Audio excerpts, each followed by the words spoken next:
Al poco tiempo, por no buscar de Dios, a la edad de 17 años, 18, 19, mi juventud, empecé a ser atraído por el mundo.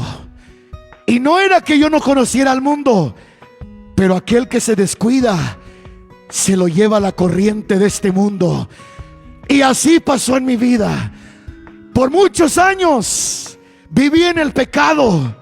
Por muchos años fui deportado de los Estados Unidos.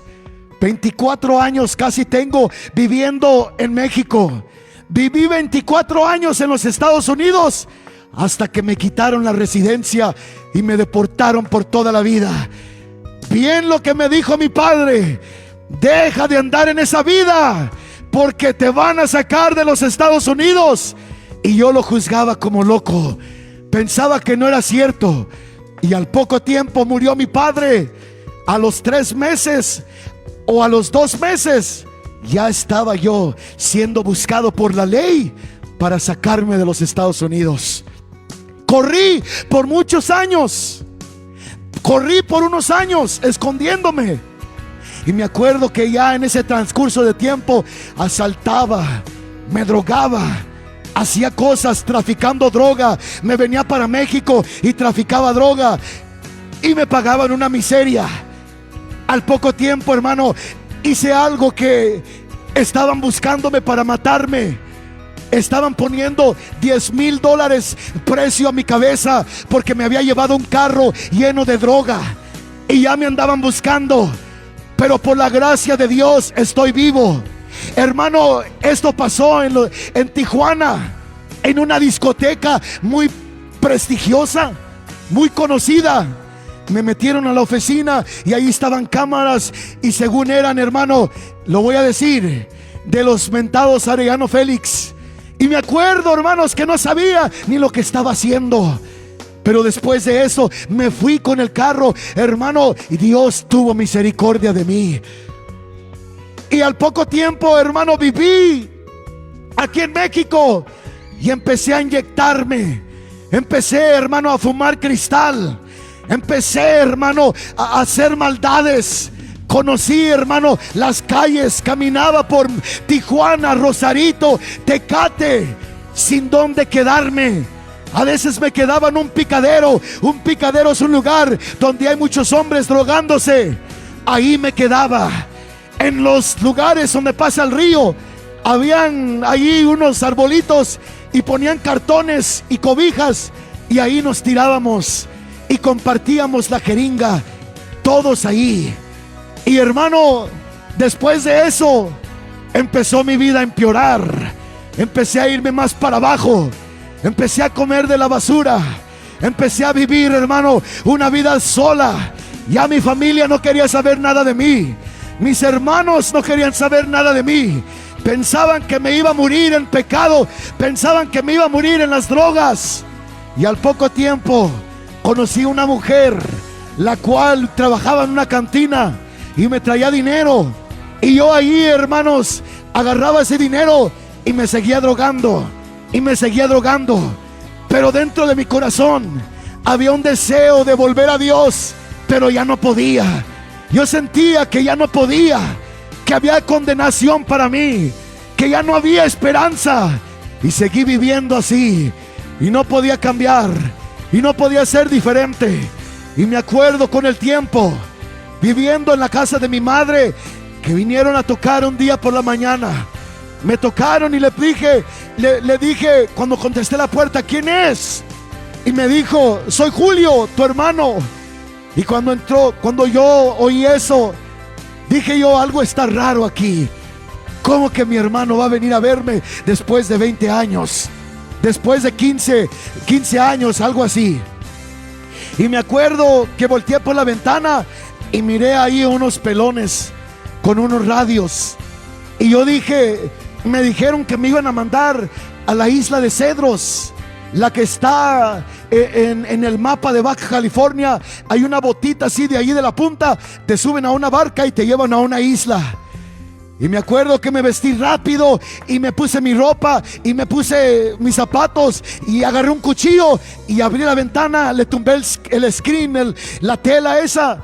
Y me acuerdo que me subí así y mi hermano estaba allí y me decía: Junior, espérate, no hagas nada, espérate, te queremos ayudar, queremos que no te mueras en esa vida. Y mi hermano por acá de este lado y uno por acá, y en la azotea estaba aquí, estaba listo para brincar y para brincar para el otro lado y brincar hacia las casas de mis amigos que estaban allá atrás. Según yo eran mis amigos. Y me acuerdo que mis hermanos empezaron a decirme y a convencerme y me dijeron: vas a ir a un lugar donde se va a ver el agua bien bonito, donde allá te van a ayudar. Y ahí, hermano, me convencieron. Y me acuerdo que me bajé y abrí la puerta y me agarraron. Y yo le dije a mi hermano: deja que me suelten, yo voy a ir solo. Y me subí a la Panner. Y me acuerdo en la van esa que me llevaron. Y ahí vamos con mis hermanos. Y me llevaron a un lugar, un centro de rehabilitación. De ahí, hermanos, cuando vi el rótulo de la Panner, decía: Creat Isla de Cedros. Y yo dije: voy para la Isla de Cedros. Un lugar, hermanos, donde no hay escapatoria. Un lugar, hermanos, donde me pasé 30 meses. Mi madre no me habló, mi padre ya había muerto, mis hermanos no me hablaron. Me mandaban al pueblo, hermano, con el tiempo a hacer trabajitos.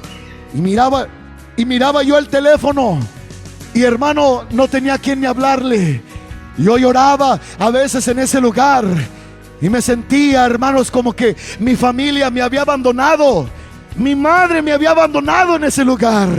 Nunca me llamó ni una sola vez. Ahí me abandonaron. Así era mi vida. Yo vivía perdido, no querían nada conmigo. Al poco tiempo, pasando los 30 meses, me acuerdo, hermanos, que el secretario de ese lugar me dijo: ¿quieres irte ya? ¿Te hablaron? ¿No te han hablado? No, nunca me han hablado, le dije. ¿Y quieres irte? Y yo le dije: pues no sé, le dije, si usted quiere, yo me voy. Porque yo no podía decirlo por mí. Si yo le decía: sí, me quiero ir, ya no quiero estar aquí, al rato en una junta te sacaban todo eso. Es un llorón, es esto, ponte de pie, levanta tus manos. Y te venían y te sopapeaban y te daban cachetadas y te maltrataban y te humillaban bien feo. A unos los vestían de mujeres, a unos les hacían cosas horribles en ese lugar. Y ya llegué el momento, hermanos, cuando ya me sentía abandonado en ese lugar. Y al poco tiempo, después de los 30 meses, hermano, me dieron la oportunidad de salir de ese lugar. Y mi testimonio es muy largo, pero ¿sabes qué? Me mandaron a un lugar cuando salía firme, a tierra firme, cuando salía a la tierra, aquí a pisar tierra firme, aquí en México. Me acuerdo que me llevaron a un lugar que se llama Clínica Reencuentro. Y ahí empecé a trabajar. Ahí me dieron un lugar donde vivir. Ahí me dieron un lugar donde comer. Y ahí, hermanos, agarré la palabra de Dios y comencé a leer y comencé a estudiar y comencé a buscar de Dios y comencé a sentir que Dios trataba conmigo. Pero al poco tiempo tropecé, no permanecí, no podía levantarme, sentía que no podía levantarme. Y ahí, hermano, fue cuando yo salí de ese lugar corrido. Me corrieron de ese lugar. Ahí se quedó toda mi ropa, se quedó todo allí. Y me acuerdo que salí llorando de ese lugar. Y me fui de ese lugar y me volví a la casa de mi madre, pero mi madre no me dejó entrar. Me dijo: no, no puedes entrar. Y me fui a un centro. Y ahí comencé otra vez a drogarme. Pero ya no podía drogarme, ya no podía inyectarme. Se me subía la presión y sentía que me explotaba el corazón. Ya no podía drogarme, ya no podía fumar, ya no podía tomar, ya no podía hacer nada de eso. Al poco tiempo, por querer intentar drogarme y querer hacer cosas que no le agradaban a Dios, iba caminando y se me vino un sangrado por el recto. Y se me vino un sangrado que no podía controlar. Y yo sentía que me iba a morir.